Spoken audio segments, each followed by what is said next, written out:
for those of you who don't know me, I'm James from Giant Peach. We're a digital creative agency, and we create strategy that drives growth, content that sparks connection, and user experience that converts. And it's our mission to create meaningful digital experiences that will inspire change. And we're lucky enough to work with some fantastic brands and companies that are doing really great things, and we're using our expertise to make them even more successful. And we know by making them even more successful, we can prove that business can be and should be a force for good.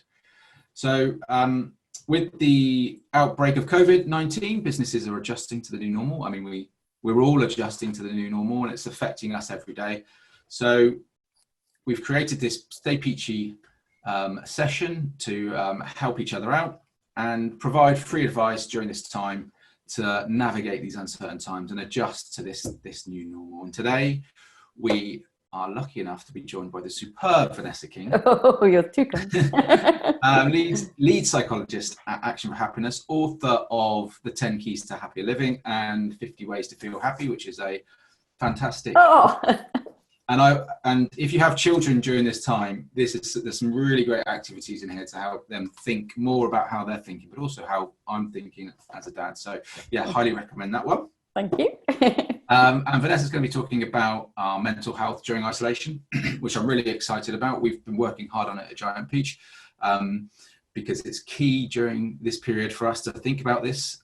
With that, Vanessa, I'll hand over to you. Brilliant. So, and what I thought I'd do today is not get into loads of technicalities around the 10 keys and all that sort of stuff, but what to do is to kind of look at some sort of science-backed ideas and some practical ideas, some really simple practical ideas that we can play with during this time and maybe even beyond. When we look at the sort of science and the research about what enables us to be resilient, to cope with difficulties, cope with times are tough, is actually a lot of the same ingredients that boost our well-being, or indeed kind of enable us to kind of feel happy in the kind of fullest sense of the word. And as James mentioned, for Action for Happiness, I developed, and the title of this book for adults is 10 Keys to Happier Living. And we came up with this framework, which is the areas the science shows taking action in makes a difference to our own sort of happiness and well-being and that of others. And you'll notice that the acronym is Great Dream, by the way, and I'll point you to where you can find out more about this at the end. The acronym is Great Dream. And you'll notice that the R in dream is about resilience. And that's a lot about the way we think, but actually all the keys to happier living are actually also keys to resilience. So I'm going to play with a couple of these today and just see what you think. See if hopefully there'll be something that you can try. And I'd be interested to hear at the end of the session or in the chat things that you've been doing and how those work. But a lot of this is about triggering different systems in our primitive emotional brain. So a lot of our kind of instinctive emotional reactions are actually not in our human executive function forebrain, rational thinking mind. They're actually in our more sort of mammalian brain, a more primitive brain that we share with other animals. And there are three core kind of emotional systems. One is fear, the threat system. One is actually going out there, seeking, exploring, curious system. And the other is our calm and connect system. And then when we're in a kind of changing context, changing so we're not quite sure what's happening, we're having to do things in a different way, that's very easily triggering our threat system up. We can get fearful. And if we let that override, it can actually dampen down the other two systems. So what we need to do is to help us feel calm that threat system, and actually start to activate those other systems. So we're going to I'll talk a little bit about some of those ideas shortly, but that's what we're trying to do, is actually we're trying to trigger our calm and connect system, helps us feel good, helps us help other people feel good, and also then kind of that creativity, get things, the reward seeking. It means kind of when we're feeling a sense of progress, we're feeling like we're on top of things, those are kind of those sorts of rewards. But a lot of this, I think, at this time is about, and James, Megan and I were having a chat before, is maybe this time has helped many of us to think about, really focus on what really matters, and also what are the things that I can control. I can't control the virus, but I can control how I am, around other people, keeping a distance, etc. So it's kind of helped us channel things a little bit more. And having a sense of control is actually a really important thing for our well-being at any time, and particularly at these sorts of times. So that doesn't mean control of the whole everything in our lives, but just means small things. So taking constructive, positive actions. So that's what we're going to be talking about, some little positive actions that help us feel that sense of control and focus on what things matters. So firstly, and you will all know a lot about this right now, is that, you know, at a time when we are physically distant, we need to stay socially connected. And I'm on a bit of a campaign to change the phrase that's being used from social distancing to actually make it physical distancing. But we must stay socially connected, because for our sort of psychological well-being, you'll notice from the 10 keys that the first 2 are all around our connections with other people, and they are vitally important for our psychological well-being. And one of the kind of key ways around that, and I think this situation has really brought this out in spades, so it certainly has in my local community, is this idea of helping others. Our first key is around giving, which is, you know, ways of being kind. And we know that that when we do kind things for others, not only is it good for the other person's well-being, but it's actually good for our own well-being. There's this kind of reciprocal circle. It actually activates the reward centers in our own brain when we do kind things for other people. So I don't know about you, but I mean, certainly in my street, there's been really wonderful, tiny but wonderful examples of people helping each other out. I'm living in a London street. There's about 90 houses, completely mixed. You know, normally you might know your immediate neighbours, but you don't know anybody else because you're rushing off on the tube, blah, blah, blah.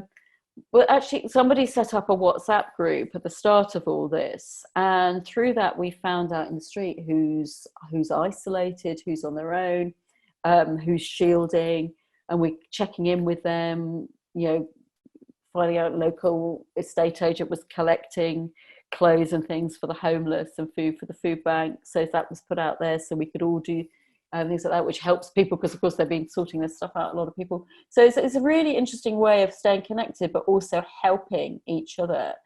And one of the things, if we're stuck at home, to think about is one of the ways we can sort of be kind and help other people is A, by giving people a moment of attention, and B, by sometimes cutting people a slack. And if we're cooped up in a house with our nearest and dearest, or our flatmates, whatever the situation is, sometimes it's very easy to get ratty and stressed with them and the things that really niggle us. And we all have those things about the people we live with.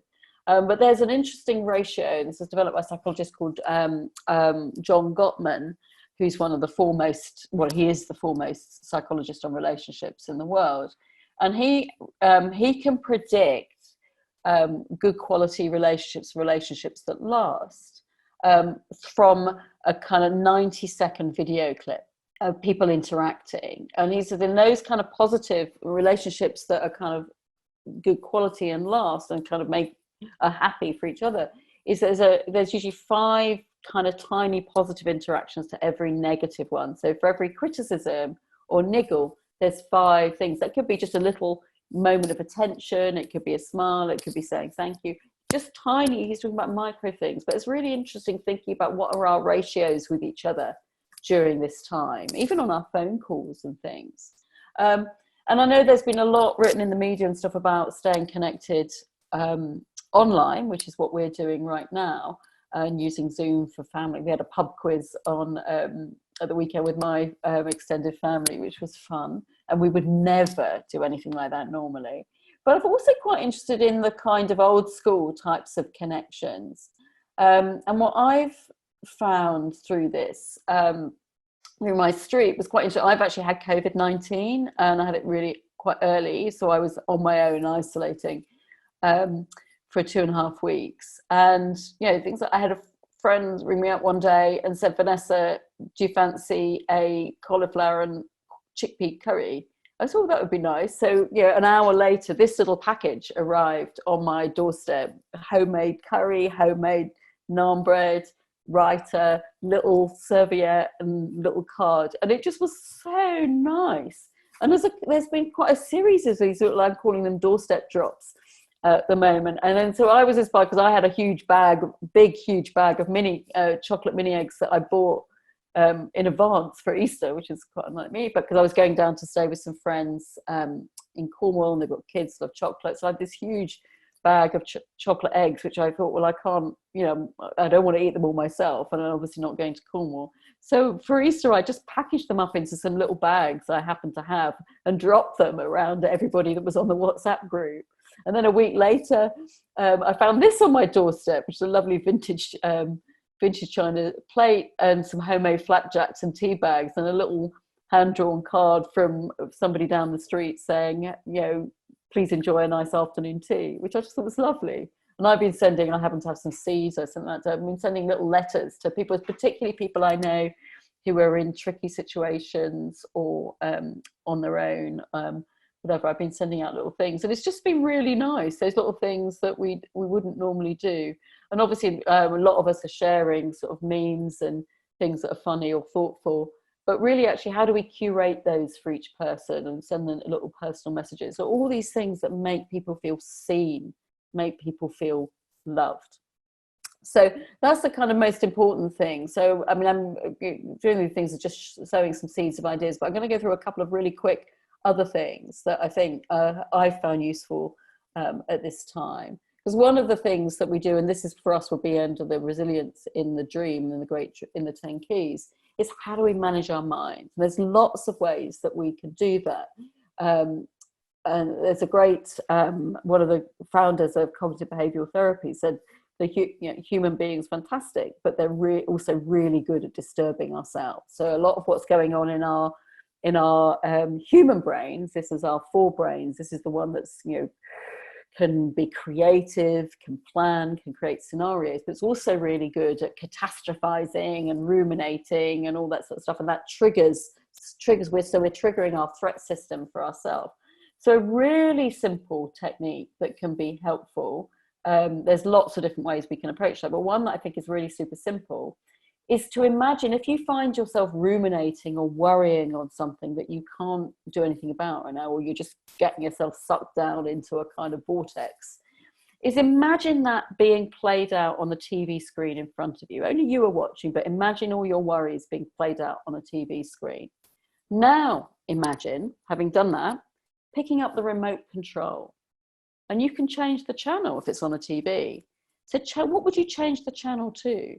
And maybe think about a time when a place where you've been really happy and calm and felt sort of relaxed and in your element, not worrying about things. And start to take your mind right there. Imagine, what you're feeling, what you're seeing, what you're hearing, what you're smelling, what you can touch.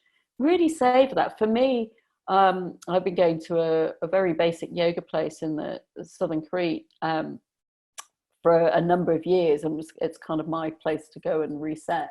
So I imagine there's a rock that I like to sit on, looking out at the sea, and I love the light in Greece. I love Greece, and that's my happy place. That's where I imagine. So I can change my channel there, take myself there, and then I can change my channel to take me back to the present time. So it's a really simple way of kind of just getting ourselves out of those worries and those ruminations that might be worth a try. So I'm just going to romp through a couple of other ideas. So one of the things that people have been saying to me about life in lockdown is this, it's kind of gets a bit monotonous. There's a kind of everyday blurs into one, and we were all kind of advised, and it was great advice right at the beginning, we got to set our routines. So I think that's really helpful. Again, that taps into that sense of control, having a bit of structure. But the human brain also needs, particularly like, we're triggering that sort of resource-seeking center of our emotional brain. Our human brain also needs a bit of variety. So if you've been doing some stuff for your, that is really good for your well-being, and you start to think, oh, it's not working quite as much, not getting quite as much a boost from it, then mix it up a bit. Variety really is the spice of life. And they've done experiments, for example, when people were asked to do tiny kind things for other people, and they chose them where people mix those ways of being kind up. They actually got much more of a boost from those things. And of course, if they're getting a boost, it's actually, chances are it's being better for the other people. You know, I notice myself, I'm lucky enough to live next door to a park, so I've been walking around the park, get a bit bored with that, try walking in the other direction, and then I think, well, actually I need to go on a different sort of walk or a different sort of outside exercise just to get those boosts. And it's an interesting experiment I'll share with you quickly that was done by Ellen Langer, a Harvard psychiatrist, and she got an orchestra of classical musicians who had classical musicians have a kind of, not quite a set repertoire, but they have a repertoire of classical, music that they play, which over time, must, sometimes get a little bit boring. So she did an experiment. She got them to record a piece as they would normally play it in normal concert. Then she got them to play the same piece, but she asked each musician to change something in their playing that only they would know. So tiny, because of course they've got to still play together as an orchestra, but change a tiny thing that only they would know. And they recorded both of those performances, and then they played them to general public, and they played them in different orders. And they found that the performances that the listeners rated better were the ones where they changed that were able to change something tiny that only they would know, and the musicians enjoyed playing more. So it's just that little tiny changes, tiny ways of mixing up our routines can actually make a difference. Nowadays, thinking about, particularly for spending long hours on our laptops, is thinking about how do we punctuate our day with a kind of positive pauses. You're going out on a walk, so I found myself sort of started to really notice minutiae. So these were kind of just random pictures that I took. I quite surprised myself actually by taking on my phone as I was walking around a park. I just happened to notice this beautiful sculptural or architectural plant with this tiny snail. But there are other ways. So that for me would be noticing beauty, and that's something that does give me a boost. But here's some sort of little suggestions for little tiny pause points in our day. There's research that's shown that when we if we're sitting working hard at something, if we take a 2-minute or a few minutes break, we are then more productive over the next hour. We might feel that actually I've just got to sit here and work, get on with this report or get on with this piece of work, that I've just got to get it done and sit there for 3 hours straight. But actually the research shows that we are more productive if we take a short break. Now, if we're in an office with lots of people around, sometimes our days are punctuated just with natural pauses, less so when we're working, for many of us working from home. So we need to be conscious about these little positive pauses. So I found things like, I found this lovely 5-minute dance lesson, African dance there, which you can Google. If you Google 5-minute dance lesson, African dance will come up. You can put on, have a little playlist with some really kind of mood boosting songs that you've chosen, that you can play one. Notice beauty, that's my thing. Reflecting on what's good that's around you. And these are again pictures from the very same park as the snail. And sometimes just saying thanks as I'm noticing that someone around you or somebody in a line has done something that you're grateful for. Just take a moment to tell them. And all of those things can kind of give you a little boost, switch your mind, give your mind a little bit of a rest and come back thing.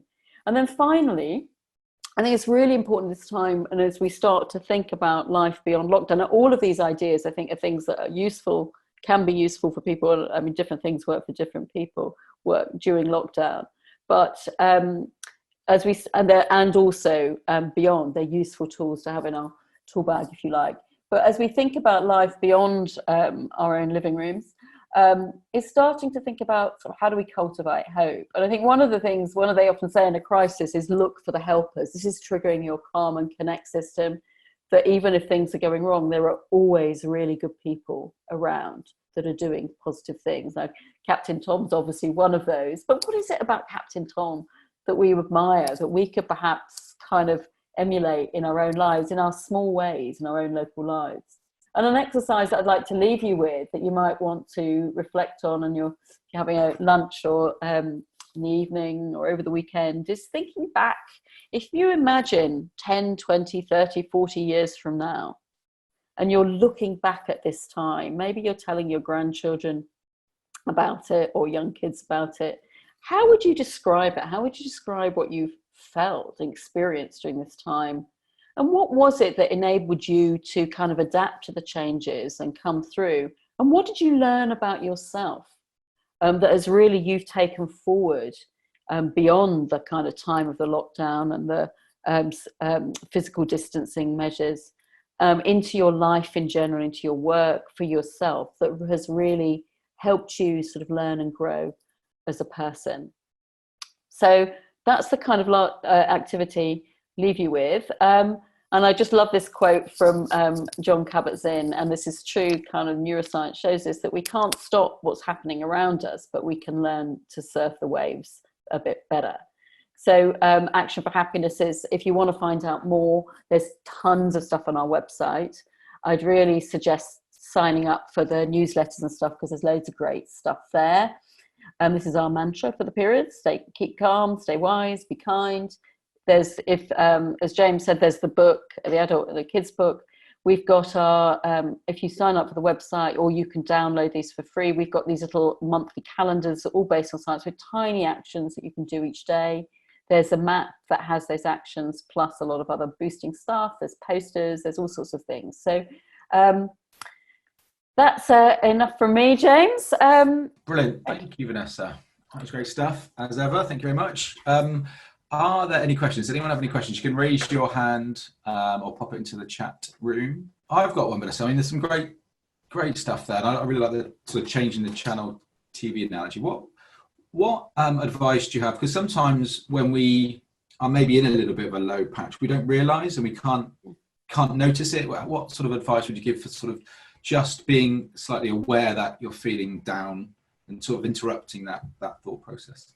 Well, I mean, sometimes having those little pause points can be really useful. One thing that might be helpful is actually just breaking where we are. So if we're sitting down, and particularly if we're sitting down long periods at our desk, that's actually the sitting is not great for us. So actually taking a moment, and you can even set a button, an alarm on your phone every hour to stand up and stretch, and then just take that moment to notice where we are. Some people use a kind of weather metaphor. Is what's the weather going on inside me right now? So it could be every hour, press an alarm during your working hours, alarm, stand up, stretch, which is really, it's really, really good for us, for our brains as well as our bodies. Sitting is not good for us and can leads to depression. It can if we extended periods. But stretch, and then just tune in. What's the weather going on inside me? What do I notice around me? Right, and then go back to the day. So just that, what's the weather pattern? And if we notice that we're feeling a bit down, what can we do? What's one of those other little positive pauses, whatever, put on a playlist, whatever, that we can do to kind of switch that? But it's not, I don't think we should avoid, we will have ups and downs in this. So this is not about feeling happy clappy all the time. It's just about noticing where we are. Yeah. And if we're feeling a bit lonely, for example, so lonely is no different to feeling hungry or thirsty. It means that basic human need for connection isn't there. So how do we reach out and connect people, even if we haven't got people physically? How do we connect with people? So it's they're little signals and telling you that you need to do something about it. So that's a good question.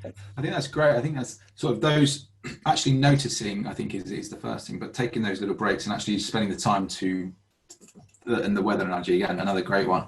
We've got a question here from Jessica. So any tips for balancing staying informed and with keeping a positive outlook? So staying informed with news and watching, reading, but just keeping that positive outlook. So I would say, if choose what channels you're going to get your news from, what sources, and when you're going to do it.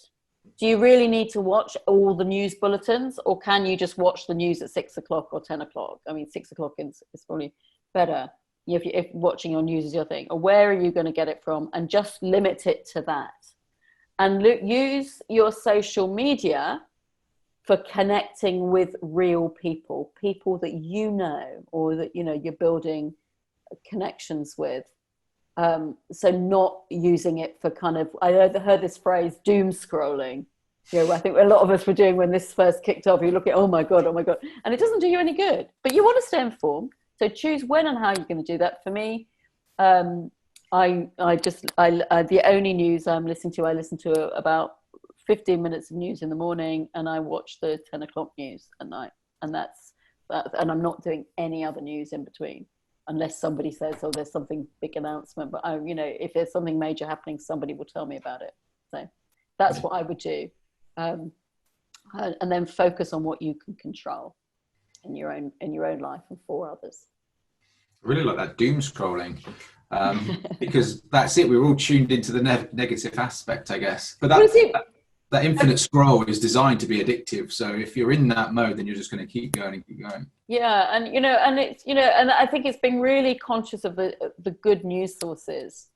Who do you trust? Is it the BBC? Is it the is it the Guardian? Is it the Times? Whatever your sources are, what other online channels there are, and choose which ones, but make sure they're good. And it's interesting, things like, I know on the BBC that they ending all of their bulletins with a positive example, something good that's happening.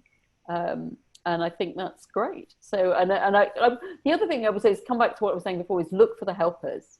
Yeah. In all of this, when we're getting frustrated with the government's response, or what the American president's doing, or whatever it is that's winding us up, is actually then look for the helpers. Is a classic thing in these crises, is look for the helpers. What good are we seeing coming out of people? And that helps us sort of feel a sort of sense of connection, that there are good human beings out there. And it helps to balance the sort of natural negativity of the news. Yeah, that's great. Great question, Jessica. Great answer, Vanessa. I stopped watching the news about 3 years ago, so I think you can gauge what's going on from social media. Cool. Yeah. So thank you very much, everyone. Again, thank you, Vanessa. Excellent half an hour spent with you. Next week we have Rose Whitmullins from Elisa Catering. She's going to be talking about pivoting from being a catering business to now being a delivery business. So really interesting story about having to transform a business. So that's next week. But thank you again, Vanessa. Thank you everyone for joining us. We'll get this up onto our website and onto LinkedIn. But thank you again, Vanessa. You're welcome. Pleasure. Bye-bye. Have a good day, everybody.